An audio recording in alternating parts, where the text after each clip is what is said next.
Ketahuilah bahwa ketika kita mengikuti sebuah majelis ilmu, itu sesungguhnya Allah sedang memberikan kepada kita sekian banyak fadilah dan keutamaannya.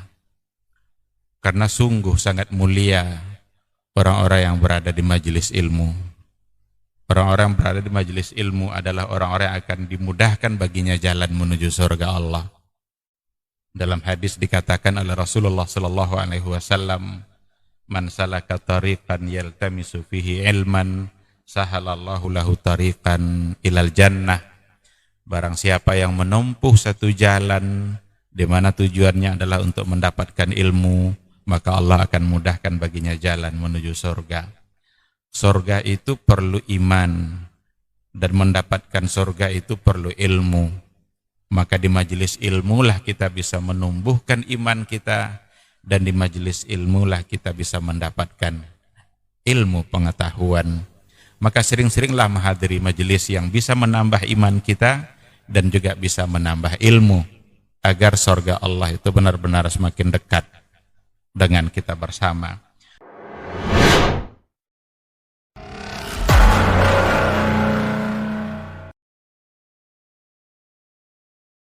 Assalamualaikum warahmatullahi wabarakatuh.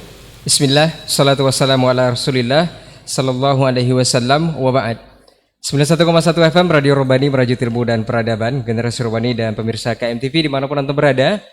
Alhamdulillah, kita bersyukur kepada Allah Subhanahu wa Ta'ala untuk kesempatan malam hari ini. Kita kembali dimudahkan untuk berjumpa di Pondasi Podcast Dakwah Islami. Salawat dan salam kepada Nabi Muhammad sallallahu alaihi wasallam. Kita mohonkan selawat ini tersambungkan selalu kepada seluruh keluarga, kepada para sahabat, juga kepada orang-orang yang senantiasa istiqomah tentunya di atas ajaran sunnah-sunnah beliau hingga hari kiamat kelak. Baik, generasi Rawani, pemirsa KMTV juga sahabat Pondasi, alhamdulillah untuk kesempatan malam hari ini sudah sampai kita di Pondasi episode kelima untuk malam hari ini. Dan alhamdulillah kita sudah kedatangan narasumber, guru kita yang sangat luar biasa. Kita akan membahas sebuah tema yang selalu penting untuk dibicarakan mengenai kecerdasan. Cerdas dalam beragama. Ini seperti apa? Nanti kita akan bahas tuntas bersama guru kita, Ustadz Dr. Helmi Basri LCMA Hafizahullah Ta'ala. Kita sapa dulu beliau. Assalamualaikum Ustadz. Assalamualaikum warahmatullahi wabarakatuh. Sehat Ustadz? Alhamdulillah. Alhamdulillah. Tapi Ustadz, kita membahas sebuah tema yang sangat penting, yaitu cerdas dalam beragama, Ustaz. Iya, betul. Yang pertama mungkin generasi Robani juga pemirsa KMTV yang ingin tahu adalah cerdas itu apa? Kemudian Muslim cerdas itu adakah, Ustaz? Atau bagaimana Islam mendefinisikan sebuah kecerdasan yang Allah karuniakan kepada setiap manusia? Apakah itu semua manusia bisa cerdas atau seperti apa? Fadhal, Ustaz. Baik. Bismillahirrahmanirrahim. Alhamdulillah wassalatu wassalamu ala Rasulillah wa ala alihi wa sahbihi wa mawalah. Ikhwati fillah, para pendengar dan para pemirsa dimanapun berada, alhamdulillah pada malam hari ini kita kembali diberikan kesempatan oleh Allah Subhanahu wa Ta'ala untuk membahas sebuah tema, yaitu seputar kecerdasan, cerdas di dalam beragama. Tema kecerdasan ini tentu saja akan menjadi sesuatu yang sangat penting karena dia berhubungan langsung dengan bagaimana kita mengamalkan agama. Itulah sebabnya taklif itu hanya bagi orang-orang yang berakal. Artinya bagi orang-orang yang memiliki kecerdasan gitu. Tidak akan ada hukum nanti bagi orang yang tidak berakal. Tidak akan ada hukum bagi orang yang akalnya tidak sempurna. Maka anak kecil, orang gila, bahkan orang yang sedang tidur, itu semua adalah orang-orang yang ada persoalan pada akal. Orang gila akalnya yang memang tidak sehat, anak kecil akalnya yang belum sempurna, orang tidur akal dan kesadarannya yang sedang tidak berfungsi. Orang-orang itu semua tidak ada pembebanan hukum. Artinya ketika dia tidak punya akal atau tidak punya kecerdasan, maka hukum tidak bisa dibebankan kepada dia. Akan ada banyak hal nanti kita temukan dalam Islam ini bahwa hukum itu memang harus dibebankan kepada yang berakal. Kenapa harta itu kalau ada anak yatim belum boleh diberikan harta kepada anak yatim sampai nanti dia umur di mana dia sudah memiliki kecerdasan. Transaksi-transaksi dalam Islam, dalam muamalah Islam itu selalu saja dikaitkan dengan akal. Maka anak kecil tidak dibolehkan untuk melakukan itu. Nah, ini semua menggambarkan bahwa kecerdasan dan akal di dalam Islam memang merupakan sesuatu yang sangat urgen untuk kita pahami. Maka dikarenakan oleh hubungannya adalah dengan bagaimana kita beragama, maka kita harus cerdas dalam beragama. Dan persoalan akal seperti yang kita katakan tadi, di dalam kajian Islam itu masuk dalam kategori ad-daruriyatul khamsah, hifdzul akal. Apapun perbuatan-perbuatan yang bisa merusak akal dan merusak kecerdasan itu akan menjadi sesuatu yang dilarang oleh agama. Karena kalau akalnya yang sudah rusak, maka akan rusak pula pelaksanaan agama dia.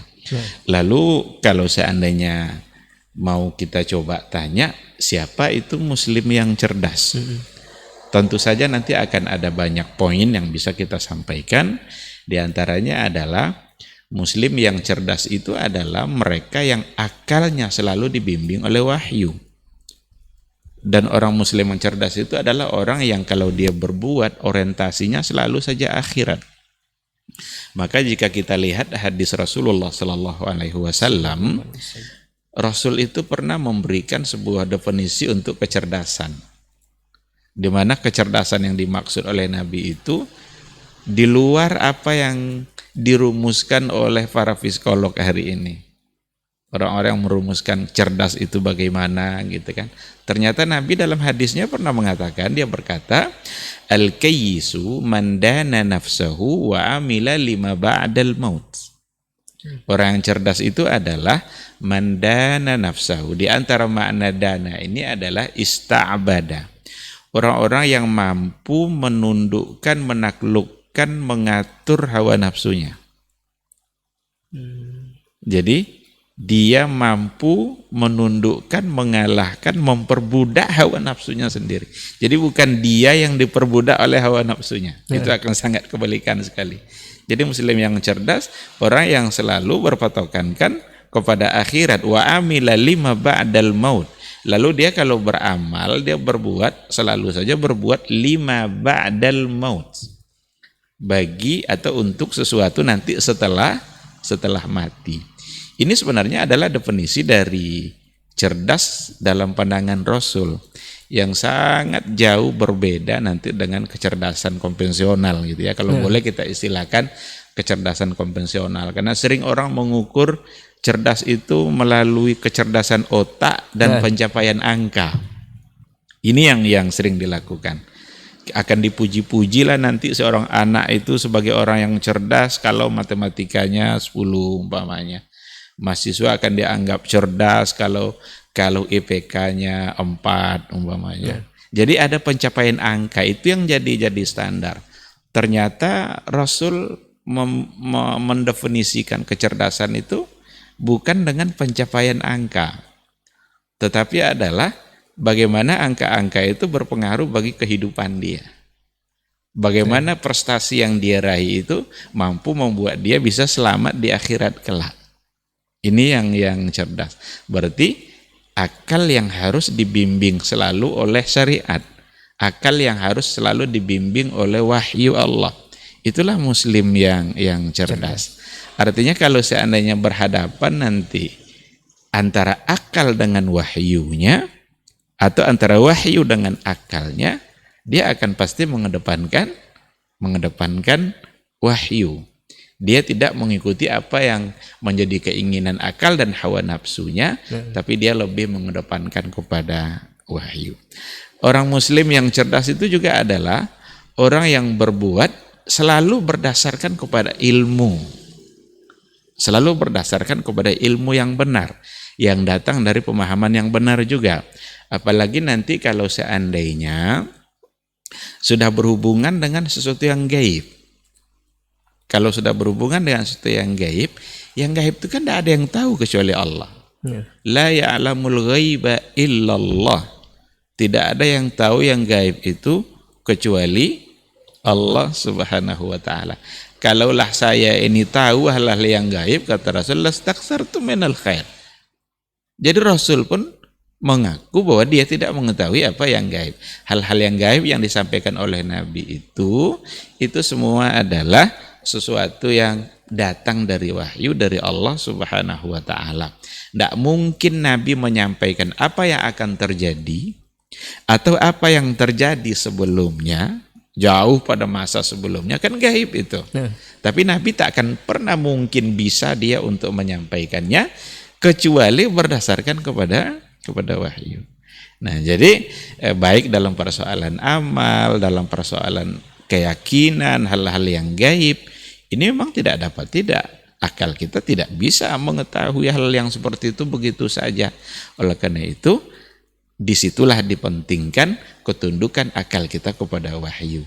Dan orang yang cerdas dalam beragama adalah ketika keberagamaannya itu selalu didasari oleh wahyu, didasari oleh dalil-dalil yang ada, bukan hanya didasari oleh perasaan-perasaan, oleh dugaan-dugaan, oleh mimpi-mimpi yang dia tafsirkan sendiri. Itu bisa saja tidak masuk dalam kategori cerdas dalam artian yang dikatakan oleh Rasulullah Sallallahu Alaihi Wasallam. Itu disclaimer untuk antum semua. Kalau kita berbicara dalam konteks agama, saya cerdas dalam beragama sesuai dengan topik ataupun judul yang kita bahas. Kalau sudah diterangkan tadi muslim cerdas itu adalah yang bisa menuntun akalnya lewat wahyu tadi secara global. Kemudian di mana kecerdasan dalam beragama ini bisa kita peroleh? Karena ada orang yang dalam proses belajar mengajar pun ternyata tidak bisa mengamalkan agama itu secara baik, atau bahkan setelah proses belajar ada juga orang yang memperoleh kepintaran atau kecerdasan itu tidak belajar, Ustaz, tapi bisa pintar katanya. Ada juga yang peroleh dari mimpi seperti yang Ustaz bilang tadi, dari mimpi. Setelah mimpi berbicara seolah-olah seperti seorang cerdas dan diikuti oleh banyak orang. Ini seperti apa, Ustaz? Iya, baik. Kecerdasan itu tentu saja berdasarkan kepada ilmu. Nah, dan ilmu itu cara mendapatkannya adalah dengan belajar, dengan talabul ilmi. Itulah sebabnya di dalam Islam ini masalah menuntut ilmu ini mendapatkan tempat yang luar biasa. Bahkan dalam sebuah hadis disamakan oleh Rasulullah menuntut ilmu itu dengan jihad fisabilillah. Man kharaja min baitihi, siapa yang keluar dari rumahnya tujuannya adalah untuk talabul ilmi, fahuwa fisabilillah hatta yarja, maka dia adalah sedang berjuang di jalan Allah sampai nanti dia kembali. Maka caranya adalah dengan menuntut ilmu. Dan kalau kita kembalikan pula kepada apa yang pertama yang diturunkan oleh Allah Subhanahu wa taala, itu di antara poin yang ada pada ayat pertama turun itu sesungguhnya adalah pada persoalan ilmu. Iqra bismi rabbikal ladzi khalaq, khalaqal insana min 'alaq. Maka tidak ada cara lain selain daripada ilmu. Dimintalah kita untuk belajar. Dimintalah untuk memiliki ilmu. Ilmu apa? Ilmu tentang Allah, ilmu tentang bagaimana kita mengenal Rabb kita, ilmu tentang bagaimana mengenal agama kita, bagaimana mengenal Nabi kita, ma'rifatul Rabbi, ma'rifatul Nabi, wa ma'rifatul din. Itu semua adalah berdasarkan kepada ilmu. Ibadah yang dilakukan oleh seseorang itu haruslah berdasarkan kepada ilmu. Bagaimana mungkin dia bisa mendapatkan ilmu kalau dia tidak tuntut ilmu itu? Maka menuntut ilmu itu sebagai sebuah ibadah. Kita diminta untuk mengambil ilmu itu dari sumbernya. Kita ambil ilmu itu benar-benar dari sumbernya yang asli, dan dari orang-orang yang mengambil dari sumbernya yang asli. Tidak ada cara lain. Adapun mendapatkan ilmu dengan berkhayal, bertafa di bukit mana, merenung atau berdasarkan kepada mimpi, barangkali tidak kokoh dasar keilmuannya. Apa Ustaz? Mungkin ilmu laduni, Ustaz. Ada enggak? Ada orang yang menafsirkan ilmu laduni semacam sesuatu yang tiba-tiba diberikan oleh Allah Subhanahu wa taala. Itu dalam hal apa dulu? Ilmu laduni dalam hal apa dulu? Barangkali mungkin ada semacam firasat umpamanya. Inna firasatal mu'min tanzuru binurillah. Firasat orang mukmin itu dia melihat dengan cahaya Allah. Itu ada dalam satu riwayat. Dikatakan seperti itu. Tapi kalau sudah berhubungan dengan persoalan agama, bagaimana kita beragama, apa yang harus kita laksanakan dalam agama ini tidak cukup dengan ilmu-ilmu laduni seperti itu. Karena yang namanya agama itu ya sebuah bentuk ketundukan kita kepada Allah yang tentu saja harus berdasarkan kepada ilmu yang benar. Yang dalam hal ini adalah wahyu Al-Quran dan Sunnah. Dan apa-apa yang bisa dipahami dari Quran dan Sunnah itu dan metode yang benar. Kan seperti itu. Nah, oleh karena itu kita mengajak semua kita umat Islam, mari sama-sama kita tingkatkan semangat belajar kita agar kita menjadi orang yang cerdas di dalam beragama. Dan Rasulullah Shallallahu Alaihi Wasallam itu adalah al-muallimul akbar. Guru besar itu sebenarnya adalah Rasulullah Shallallahu Alaihi Wasallam. Bahkan kata-kata guru besar mungkin masih belum cocok untuk Rasul karena terbayang oleh orang guru besar yang lain gitu kan. Tapi Rasul itu adalah al-muallimul awwal bagi umat Islam kita, umat Nabi Muhammad ini. Dialah yang menjadi guru utama, menjadi sang maha guru di dalam menyampaikan ilmu.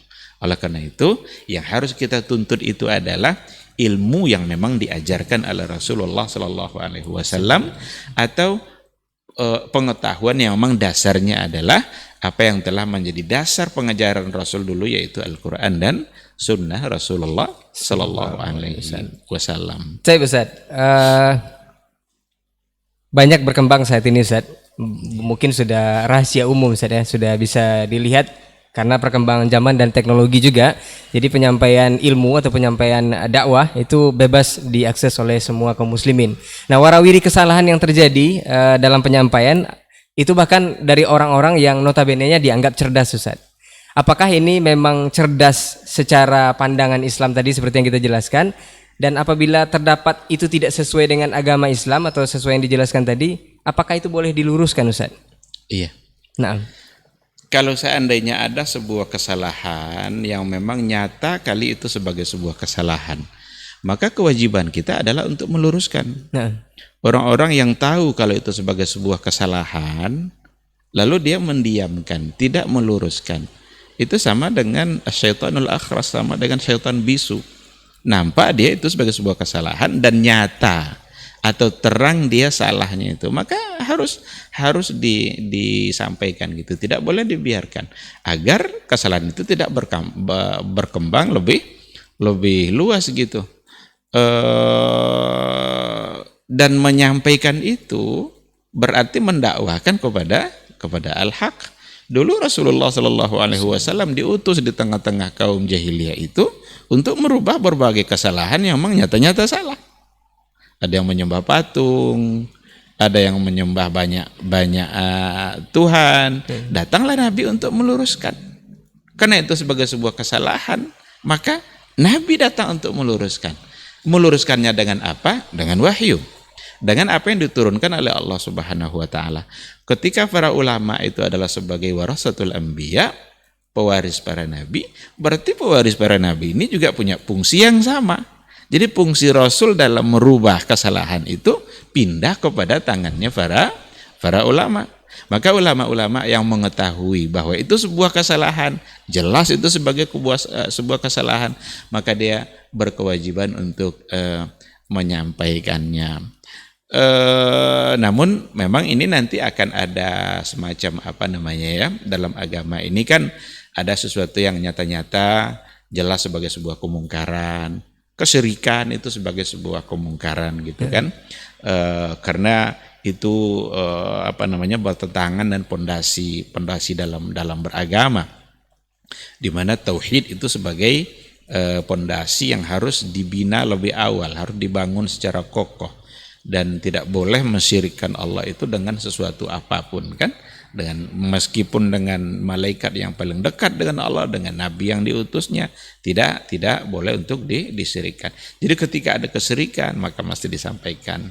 Namun ada hal-hal nanti yang barangkali masuk dalam kategori persoalan ibadah, di mana dalam masalah ibadah ini memang perlu juga dipahami secara baik. Ada hal-hal yang disepakati, ada hal-hal yang tidak disepakati. Seandainya kesepakatan itu ada, oke. Kalau yang menyimpang dari kesepakatan, maka wajib untuk diluruskan. Wajib untuk disampaikan. Kalau ada orang bilang sholat itu sekarang wajibnya cuma 3 kali. Dan ada itu. Ada yang bilang tak ada perintahnya, Ustaz. Bahkan ada pula yang bilang tidak ada perintah sholat di dalam Al-Quran. Mungkin yang beredar itu bukan perintah sholat, bukan perintah sholatnya gitu ya, tapi yang lima waktu. Sebenarnya kalau dianalisa ayat-ayat yang ada itu sudah mengarahkan sebenarnya kepada lima waktu itu. Cuma jangan dicari ayat yang di situ ada khamsa marat gitu. itu memang tidak ada. Tapi ketika innas salata kanat 'alal mu'minina kitaban mauquta. Kitab mauquta itu pada waktu-waktu yang sudah ditetapkan. Berarti itu mengarah kepada yang lima waktu. Salat di antara dua transisi siang ke malam gitu kan. Maksudnya satu maghrib, satu subuh. Berarti kan ada sebenarnya.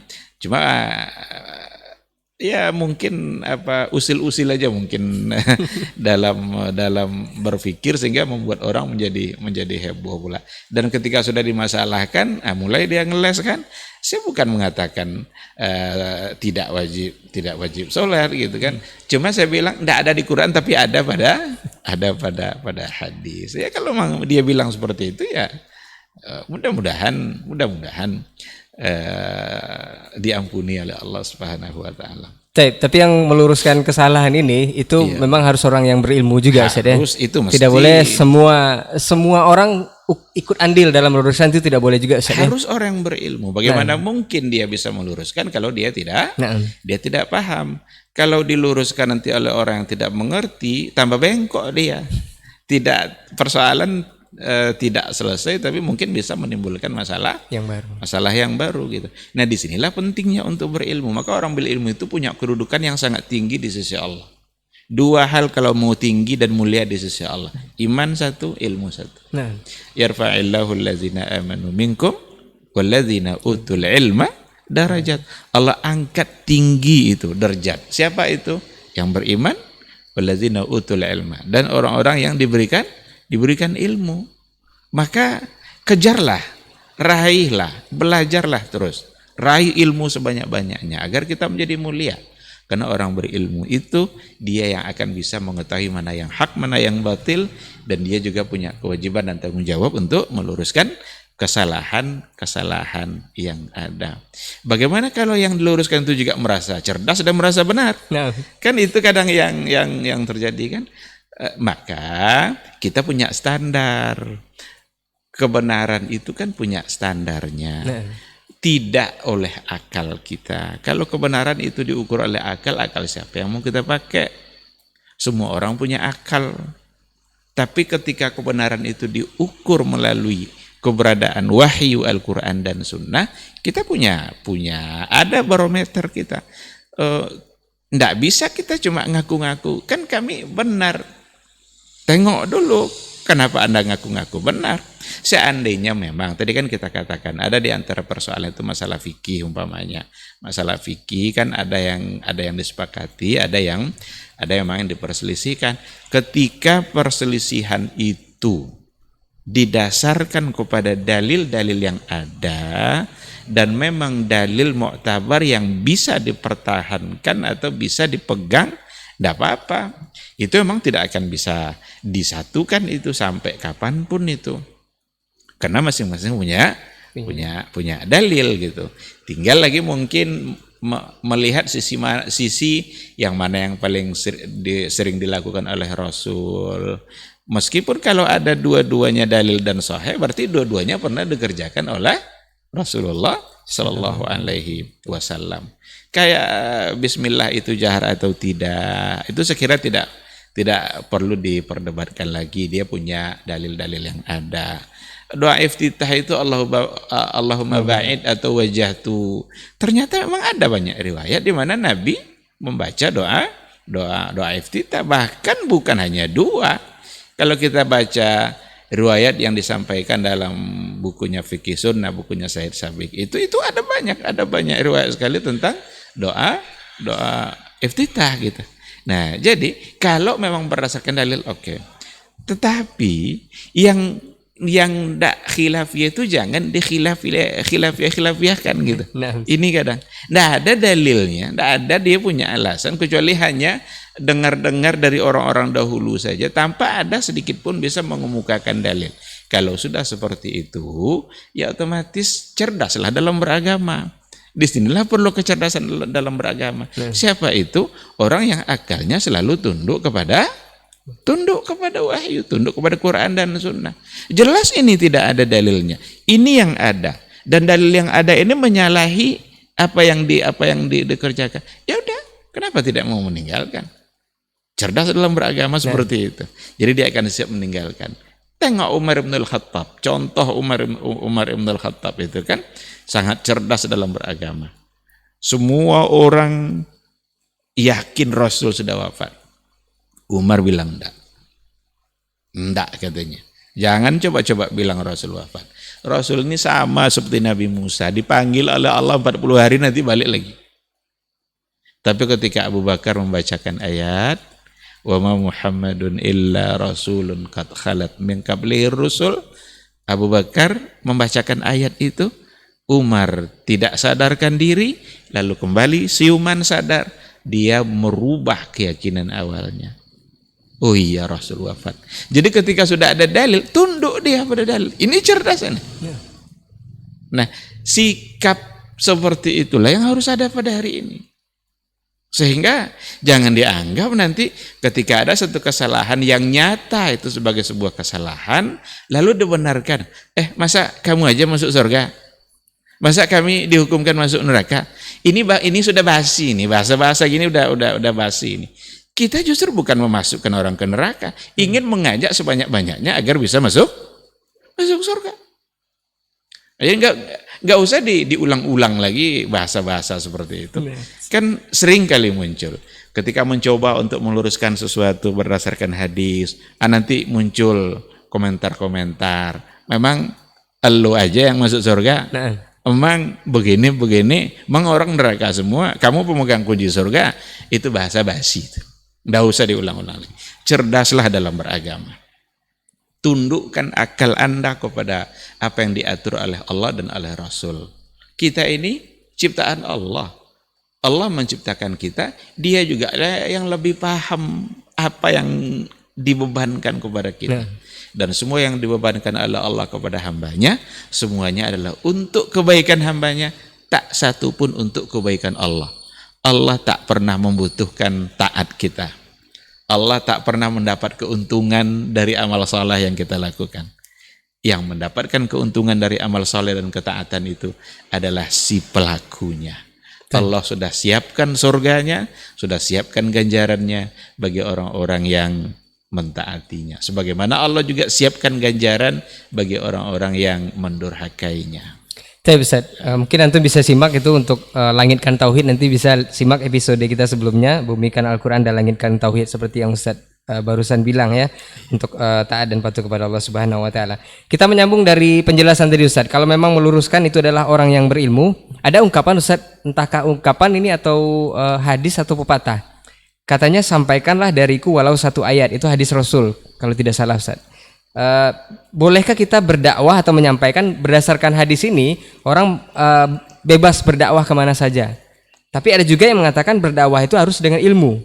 Ada juga yang mengatakan berdakwah tanpa ilmu itu tidak dibenarkan. Bagaimana sinkronnya dengan hadis ini Ustaz? Atau maksudnya seperti apa Ustaz? Iya, kalau kita lihat ayat Al-Quranul Karim, kan ada kan firman Allah Subhanahu wa taala di dalam surat Yusuf ya, kalau nggak salah itu. Qul hazihi sabili ad'u ilallah ala basirah ana wa manittaba'ani. Jadi qul hadhihi sabili, katakanlah ini jalan saya. Ad'u ilallah, saya berdakwah mengajak orang kepada Allah ala basirah. Ala basir. Basirah itu penguasaan, pemahaman yang sangat dalam dan detail. Itu basirah. Dan Nabi mengatakan seperti itu. Ana wa manittaba'ani, saya dan juga orang-orang yang mengikuti saya. Berarti orang-orang yang mengikuti Nabi dalam berdakwah, maka dia juga harus berdakwah ala basirah. Ini ayat ini sangat menarik untuk dianalisa dalam amalia dakwah gitu ya, dalam kerja dakwah.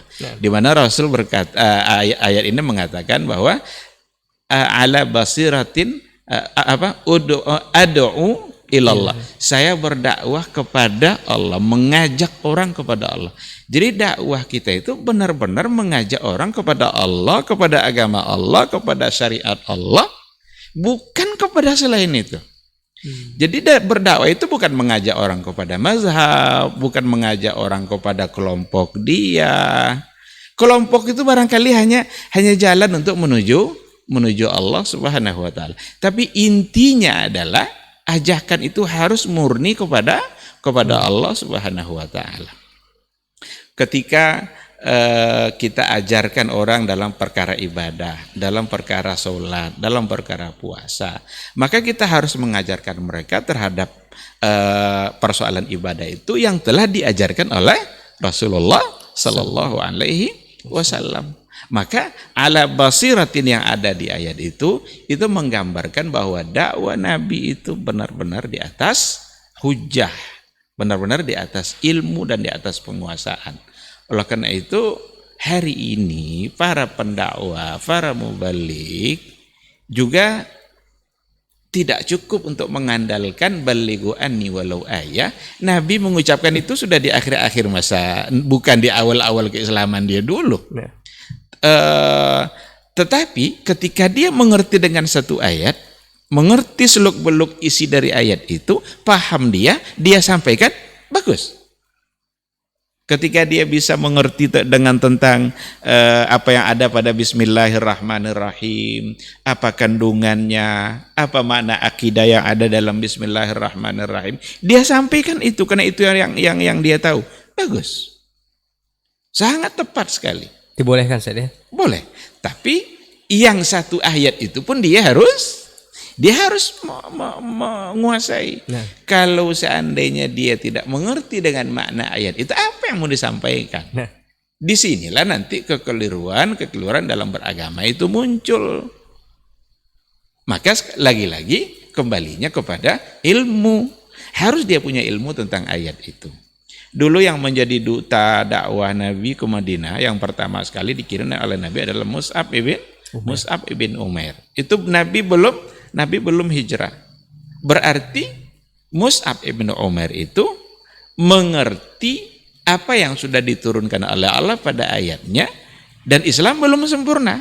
Berarti kan Mus'ab tidak memiliki semua ilmu Islam kan, karena Islam belum sempurna untuk disampaikan. Tapi ketika dia utus untuk menjadi duta dakwah, persoalan akidah, persoalan iman itu sudah masak sama Mus'ab ibn Umair. Maka wajar dia yang diutus oleh Rasulullah Sallallahu Alaihi Wasallam untuk berdakwah di kota Madinah sebagai bentuk persiapan. Itu sebenarnya persiapan nanti Nabi akan melakukan hijrah ke kota Madinah.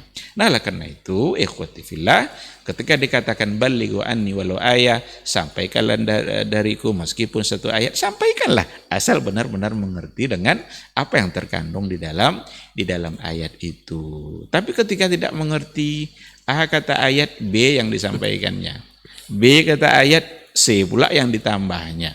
Ayatnya itu juga, tapi karena tidak mengertinya dengan ayat itu, lalu disampaikan, dipeleset-pelesetkan, ini nanti akan ada pertanggungjawabannya di hadapan Allah. Yakinlah bahwa ketika kita mengajak kepada Allah, berarti kita mengajak kepada kebaikan. Betul-betul kita yakin bahwa yang kita sampaikan itu adalah sebagai sebuah sebuah kebaikan. Kalau seandainya kita mengajak kepada dosa, mengajak kepada hal-hal yang salah, berarti kita punya andil menjerumuskan orang kepada kesalahan. Dan dia punya tanggung jawab di hadapan Allah dalam persoalan ini. Saya kira seperti itu.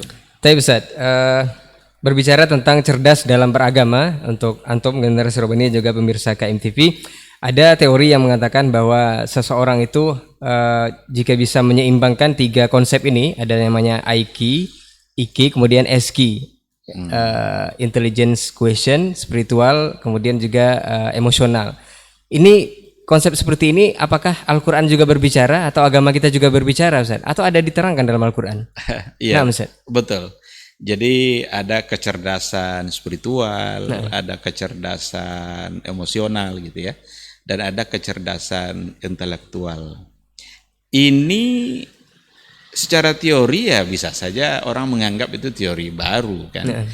Tetapi agama kita sendiri jauh sebelumnya. 14 abad yang lalu Al-Quran sudah membimbing bagaimana kita punya kecerdasan spiritual, kecerdasan emosional, kecerdasan intelektual, itu ada. Bahkan ibadah-ibadah yang kita lakukan itu, perintah-perintah agama dalam persoalan ibadah itu semuanya menuju yang 3 ini. Saya ambil contoh puasa umpamanya. Ibadah puasa, kalau kita baca ayat-ayat puasa dari 183 sampai 187. Ya kan?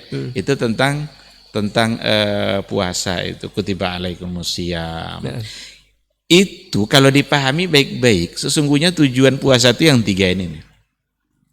Maka ada di situ di antara ayat itu ada yang la'allakum tattaqun, kan kutiba alaikumusiyam kama kutiba alal ladzina min qablikum la'allakum tattaqun. Nanti kalau diteruskan ke bawah ada lagi la'allakum tashkurun, agar kamu bisa bersyukur.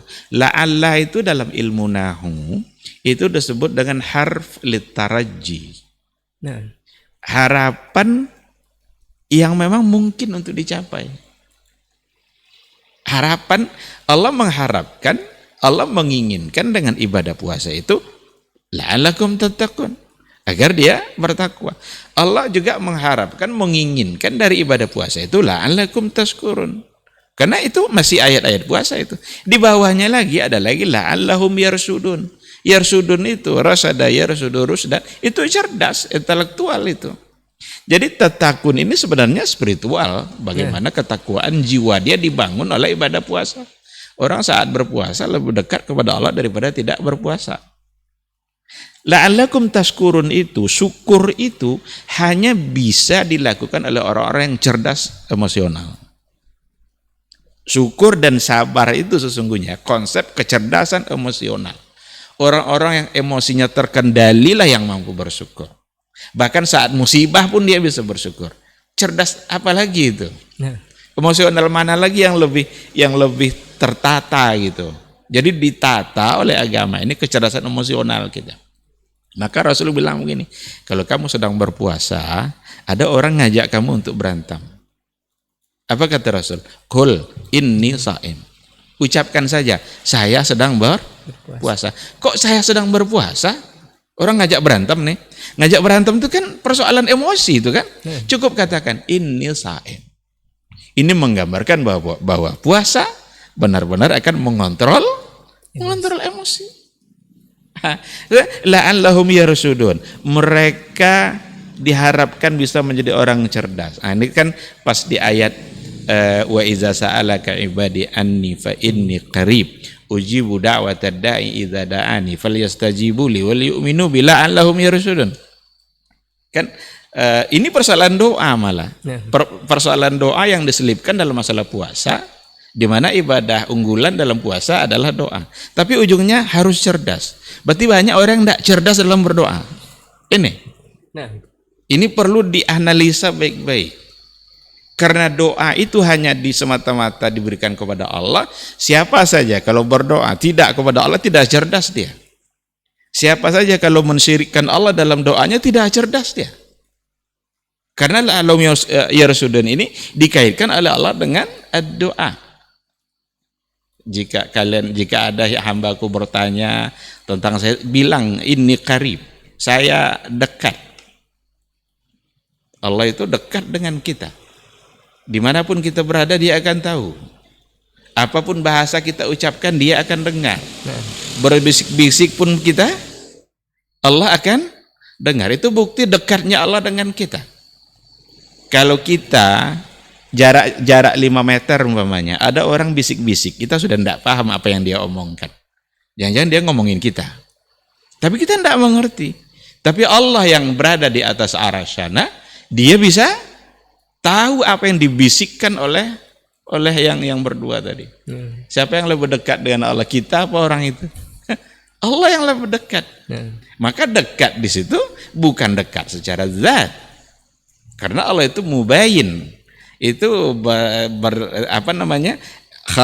dia khalik, kita makhluk. Maka dia tidak akan pernah bersama dan secara zatnya dengan makhluknya. Nah, maka la'allahum yarsudun, sekali lagi semoga mereka cerdas. Ini cerdas secara intelektual. Maka tadi kita katakan bahwa cerdas secara intelektual itu, dan muslim yang cerdas itu sekali lagi bukan karena pencapaian angka, tapi karena dia dekat dengan Allah. Cerdas dalam Islam bukan sekedar pintar. Indonesia tidak pernah kurang orang pintar. Bahkan orang tidak pintar pun disebut orang pintar. Itu dukun-dukun itu orang pintar semua. Karena yang datang ke dia orang bodoh semua. Jadi di antara yang ada itu, dialah yang paling pintar kan, bisa dia membohongin orang itu kan. Indonesia tidak pernah kurang orang pintar itu. Yang kurang itu orang cerdas yang akalnya dibimbing wahyu. Orang cerdas yang benar-benar dia memberikan ketundukannya kepada agama Allah, kepada aturan Rasul. Itu yang kurang. Maka bagaimana pintar itu tidak sekedar pintar, tetapi kepintaran di mana akal dia harus dibimbing oleh wahyu. Maka la'allahum yarsudun itu cerdas, mereka bisa membedakan mana yang halal, mana yang haram, mana yang hak dia, mana hak orang lain, mana milik anak yatim, mana milik dia, mana milik masjid, mana milik pribadi. Jangan sama. Itu orang cerdas. Ya. Tapi kalau tidak bisa lagi dia membedakan uang nak yatim uang dia juga, milik masjid jadi milik dia juga, ini sesungguhnya adalah orang yang sangat tidak cerdas di sisi Allah Subhanahu wa taala. Itu baru puasa itu. Kalau kita ambil haji itu 3 ini tujuannya ini. Takwa juga, sabar. Haji coba. Bagaimana kita dibimbing untuk sabar menghadapi berbagai hal yang dilaksanakan, dan juga cerdas dalam artian yang tadi. Kita dalam melaksanakan ibadah haji itu, kecerdasan kita dibuktikan nanti dengan bagaimana kita mengerjakan manasik haji benar-benar sesuai dengan yang diajarkan oleh Rasul. Khudhu anni manasikakum, ambil dari saya cara haji kalian. Jangan ambil cara haji dari yang lain. Sehingga kalau seandainya dia tidak tunduk lagi kepada cara Nabi, dia tidak cerdas. Maka ketika kita mengukur semua sikap dan tindakan serta amal-amal yang kita lakukan, kita coba ukur, ini cocok tidak dengan yang diajarkan oleh Nabi. Kalau itu yang kita lakukan, berarti kita cerdas. Jadi untuk antum milenial mungkin yang baru hijrah atau yang baru saja melihat kita di podcast ini, ternyata konsep yang digadang-gadang oleh orang luar, Aiki, Eski dan Iki ini sudah dibicarakan oleh kitab suci atau panduan kita dalam beragama, yaitu Al-Quranul Karim. Ternyata ada semuanya, Ustaz, ya. Betul. Masya Allah, tabarakallah. Tapi Ustaz, kita lanjut ke permasalahan berikutnya, Ustaz. Kalau memang konsep yang 3 ini sudah ada, sudah dibicarakan oleh Al-Quran, bahkan ibadah-ibadah yang diperintahkan semuanya mengandung ketiga unsur tadi, sehingga kita menjadi seorang muslim yang cerdas. Nah, ini ada yang mengatakan kalau kecerdasan tertinggi itu, Ustaz, adalah bisa kita dekat dengan Allah dan memiliki karomah, Ustaz. Karomah dalam arti bisa diperlihatkan dengan berbagai keajaiban yang terlihat oleh mata telanjang. Bahkan sekarang ini, mohon maaf, ini ada yang mengatakan kalau orang cerdas itu Ada yang mengatakan orang cerdas itu mengatakan kalau ada hal-hal yang tidak masuk akal, Ustaz, seperti nanti di kemudian hari kita akan bisa melihat berbagai fenomena yang terjadi di film-film. Seperti di film-film ada yang bisa terbang, Ustaz, ada yang tahan pedang atau seperti ini seperti apa ini fenomena seperti ini, Ustaz? Apakah memang masuk kecerdasan juga atau bagaimana? Iya, la ilaha illallah. Jadi kalau dikatakan bahwa di antara bentuk kecerdasan itu ketika kita mengenali Allah, itu betul. Nah, Karena mau yang pertama kali yang harus kita kenali itu adalah Allah Subhanahu wa taala. Dia sebagai khalik kita. Dia sebagai pencipta kita. Dia yang mengatur alam ini, dia yang mengatur semuanya. Yang terjadi semua adalah kehendak dia, bukan kehendak kita. Kalau Allah inginnya A, kita ingin B, A yang akan terjadi. Jadi kita kenali dia. Orang yang cerdas itu orang mengenali Allah. Maka kenalilah Allah itu bisa melalui Al-Qur'annya, bisa melalui alam semesta. Itu kita akan tahu. Ma'rifatullah kita akan sempurna dengan dua cara itu. Al-ayat al-kauniyah dan al-ayat al-qauliyah. Kauniyah alam ini. Kalau qauliyah adalah Al-Qur'an Al-Karim. Tetapi sampai di situ bisa diterima. bisa dibenarkan, Ustaz. Bisa dibenarkan. Tapi kalau dikatakan bahwa ketika ma'rifatullah kita sudah sampai pada puncaknya, maka akan terjadi hal-hal yang aneh dalam kehidupan. Di sini sudah mulai bermasalah. Hal-hal yang aneh seperti apa ini? Kadang sesuatu yang juga tidak logis gitu. Islam ini tidak mengajarkan kita untuk mendatangkan hal-hal yang aneh-aneh seperti itu. Islam ini sangat sederhana diajarkan oleh agama. Ada istilah karomah. Karomah itu sesuatu yang khawariqul adah yang ada pada orang-orang soleh. Nah, Kalau untuk Nabi kan mukjizat gitu ya. Mukjizat itu sesuatu yang memang orang tidak akan bisa menandinginya. Lemah orang di hadapan itu. Tapi untuk diketahui bahwa syariat yang diajarkan oleh Nabi ini berkembangnya justru tidak semata-mata oleh hal-hal yang aneh-aneh tadi itu. nah, Bahkan mereka macam-macam permintaannya dulu kan. Minta agar bulan bisa dibelah. Terbelah bulan tuh Islamkah mereka? Enggak juga. biasa aja, Ustaz, ya. Biasa aja bagi mereka. Beda memang sama umat-umat sebelumnya gitu. Umat sebelumnya itu rata-rata mereka menerima kenabian itu karena yang aneh tadi. Kapan tukang sihir Nabi Musa atau tukang sihir Firaun itu beriman sama Musa?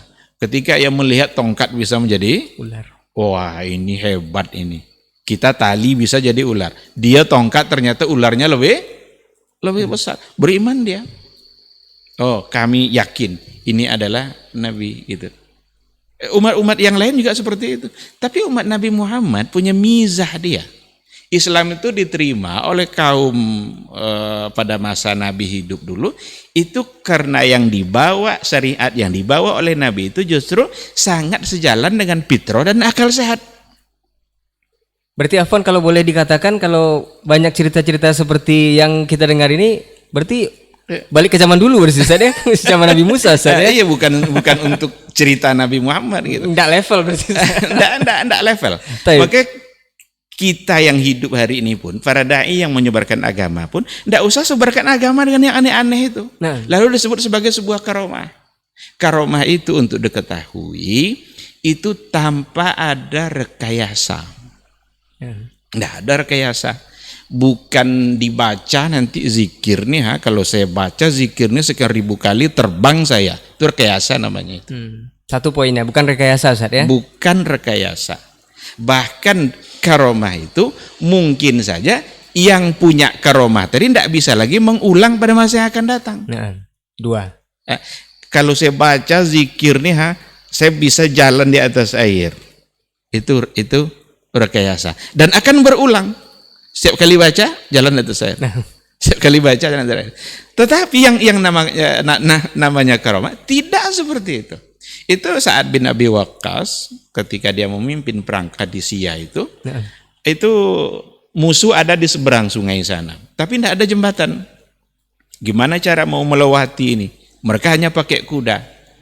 Dengan tawakal kepada Allah, bismillah, lewat di atas air seperti mereka lewat di atas jembatan. Itu karamah. Tapi Sa'ad bin Abi Waqqas tidak bisa mengulang lagi setelah itu.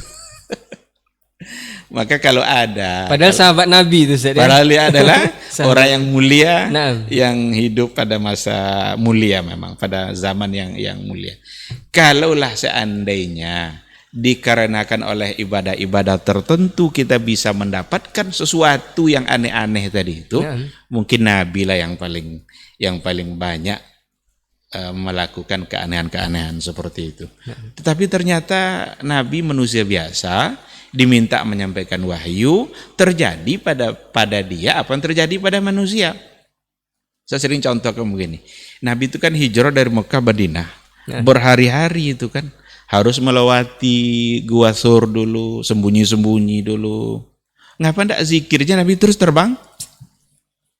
Mungkin baca la ilaha illallah berapa kali gitu, atau ada zikir tertentu terbang sampai Madinah. Sampai Madinah. Sampai Madinah. Tidak ada payah-payahnya kan? Sampai ke Taif, Nabi dilempari pakai batu, tumitnya berdarah. Kan bisa sebenarnya Nabi menunjukkan apanya kan? Nah. Menunjukkan sesuatu yang aneh pada diri dia, tapi tidak. Justru ketika datang malaikat menawarkan, kalau mau kamu wahai Muhammad, bukit tuh kami timpakan ke orang tuh bisa tuh. Tapi Nabi bilang enggak. Innahum qaumun la ya'lamun. Mereka itu kaum yang belum mengerti.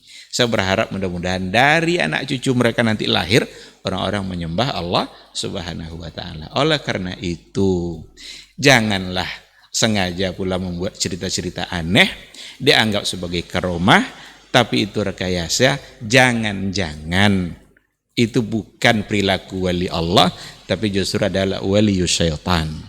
Ini yang harus kita waspadai, dan berikan kecerdasan kepada masyarakat. Berikan kecerdasan kepada umat Islam, bahwa Islam itu bukan tujuannya untuk mendatangkan yang aneh-aneh. Karena diminta puasa 3 hari, 10 hari, atau sekian puluh hari agar kebal. Nabi tidak kebal-kebal tuh, tapi puasa terus dia. Makanya tadi Nabi terluka kan? Bisa Nabi terluka. Kalaulah dengan ibadah puasa bisa kebal, Nabi lah yang paling kebal itu. Nah. Tapi ternyata tidak.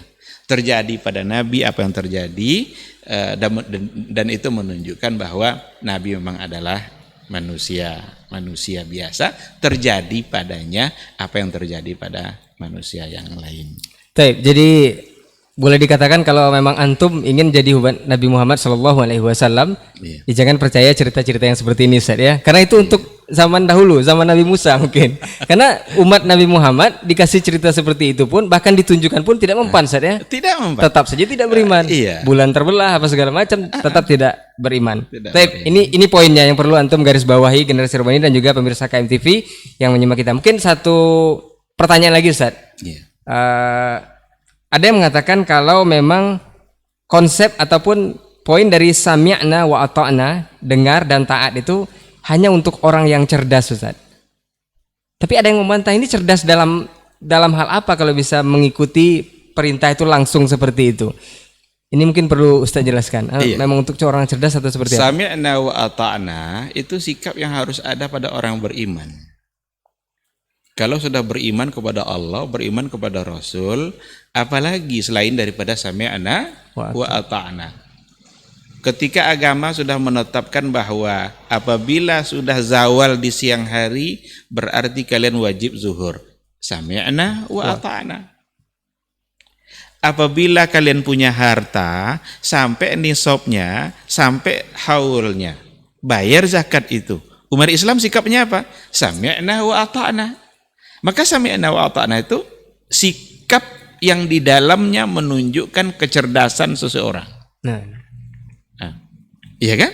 Maka coba kalau melaksanakan haji, apa yang pertama yang diucapkan oleh orang-orang berhaji dalam lafaz ihramnya itu nanti? Talbiyah kan? Labbaik Allahumma labbaik. Apa arti labbaik? Labbaik itu kalau orang-orang Arab kadang kalau kita panggil, ayahnya manggil anaknya, anaknya bilang labbaik. Berarti panggilan tadi dijawab, dikabulkan, diterima. Nah sekarang yang manggil Allah. Apalagi di hadapan panggilan Allah dan Rasul itu selain daripada sami'na wa ata'na. Maka orang yang kalau tidak ada semangat sami'na wa ata'na berarti dia tidak cerdas. Dia jahil. Bahkan dia mendurhakai Allah.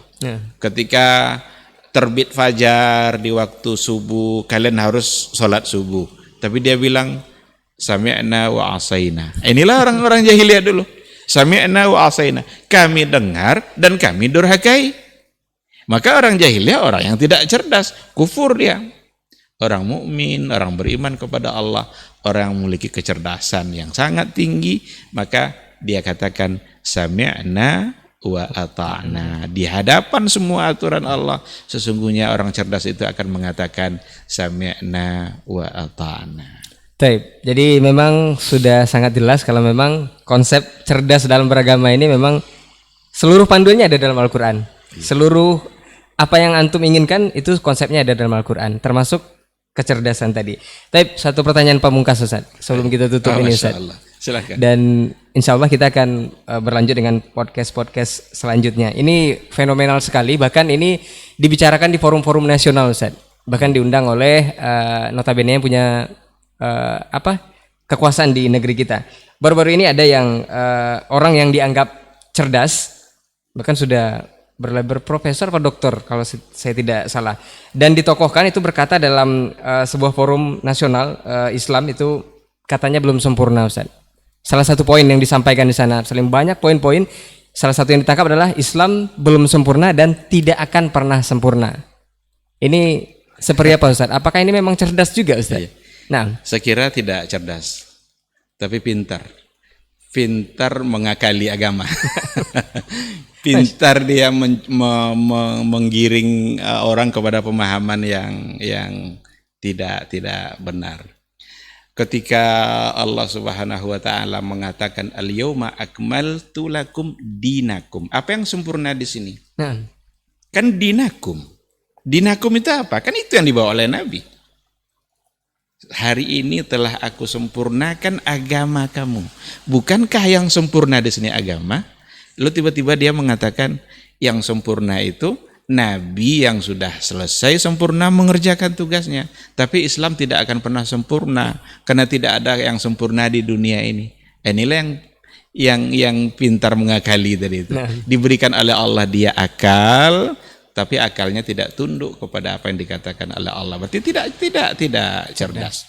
Pahami baik-baik. Jelas agama sudah dikatakan sempurna. Maka dia sebagai agama terakhir. Al-Quran itu sebagai kitab yang terakhir, maka juga Al-Quran sebagai kitab yang sempurna untuk menyelesaikan berbagai persoalan. Tidak semua masalah ada dalam Al-Quran, tapi semua hukum ada dalam Al-Quran. Kalau bicara halal haram, bicara boleh tidak boleh, mungkin tidak semua masalah disebutkan dalam Quran, tapi yakinlah semua hukum ada dalam Al-Quran. Maka diperlukan banyak orang-orang yang mengerti metode bagaimana istinbat hukum. Karena istinbat hukum itu kan artinya mengeluarkan hukum yang tidak nampak pada nas kan. Ada hukum yang nampak langsung pada nas, tapi itu sedikit. Kutiba alaikumus syiyam nampak langsung hukumnya. Kutiba alaikumul qisas nampak langsung hukumnya. Tapi ada banyak ayat yang tidak nampak hukum tetapi bisa diistimbat. Istimbat itu artinya istikhraju al-ahkami minal khafa. Mengeluarkan hukum dan hukum itu tersembunyi tidak nampak pada nas. Perlu ada orang-orangnya.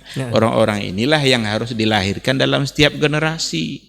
Mereka orang-orang diberikan kemampuan oleh Allah menguasai kaidah-kaidahnya, kaidah usul, kaidah fikih, kaidah bahasa. Bagaimana mereka bisa beristihad dalam mengeluarkan hukum. Jadi tetap saja merujuk kepada Al-Quran dan Sunnah. Maka sudah sempurna Islam itu. Tidak boleh dikatakan Islam itu tidak sempurna. Apalagi dikatakan tidak akan pernah sempurna. Otaknya yang tidak sempurna. Jadi harus tunduk. Berikanlah ketundukan akal kita ini kepada Al-Quran dan dan sunnah. Kalaulah tidak sempurna, apalagi yang mau ditunggu? Bukankah Islam yang dibawa Nabi sebagai agama terakhir? Bukankah Nabi Muhammad Nabi yang terakhir? Bukankah Quran juga kitab yang terakhir? Itu menggambarkan bahwa kesempurnaan itu ada pada apa yang dibawa oleh Rasulullah Sallallahu Alaihi Wasallam. Perkara tidak semua hukum ada dalam Al-Quran, betul. Itu yang apa? Tidak semua masalah disebutkan dalam Al-Quran, betul. Tapi semua hukum akan bisa ditemukan dalam Al-Quran dan dalam sunnah Rasul. Maka semua masalah mesti dikembalikan kepada dua sumber utama ini dengan berbagai cara dan berbagai metode. Ini saya kira tidak akan cukup waktu untuk menyampaikan. Mungkin bisa kita ambil waktu khusus untuk membicarakan bagaimana metode di dalam mengistimbatkan hukum, dan agar kita paham bagaimana Quran itu bisa memberikan solusi untuk semua persoalan. Baik, jadi boleh kita ambil kesimpulan Ustaz, kalau memang ingin menjadi orang cerdas, ikut Al-Quran dan Sunnah Rasulullah Sallallahu Alaihi Wasallam. Dan untuk sederhananya Ustaz, apakah jika kita sudah sami'na wa ata'na terhadap apa yang diperintahkan oleh Allah Subhanahu Wa Taala, itu sudah termasuk kita orang yang cerdas Ustaz ya? Iya, betul. Mudah-mudahan insya Allah. Baik, Generasi Robani dan pemirsa KMTV juga sahabat Pondasi, sepertinya waktu yang membatasi kita selesai di podcast untuk edisi hari ini, edisi malam hari ini bersama guru kita Ustadz Dr. Helmi Basri, LCMA Hafizahullah Ta'ala. Jazakallah khairan Ustadz untuk waktunya. Mudah-mudahan lain kesempatan kita akan sambung lagi Ustadz. Afwan untuk semua salah kata dan gila bicara, kita tutup dengan doa kafaratul majelis. Subhanakallahumma wa bihamdika asyhadu an la ilaha illa anta astaghfiruka wa atubu ilaik. Assalamualaikum warahmatullahi wabarakatuh. Waalaikumsalam warahmatullahi wabarakatuh.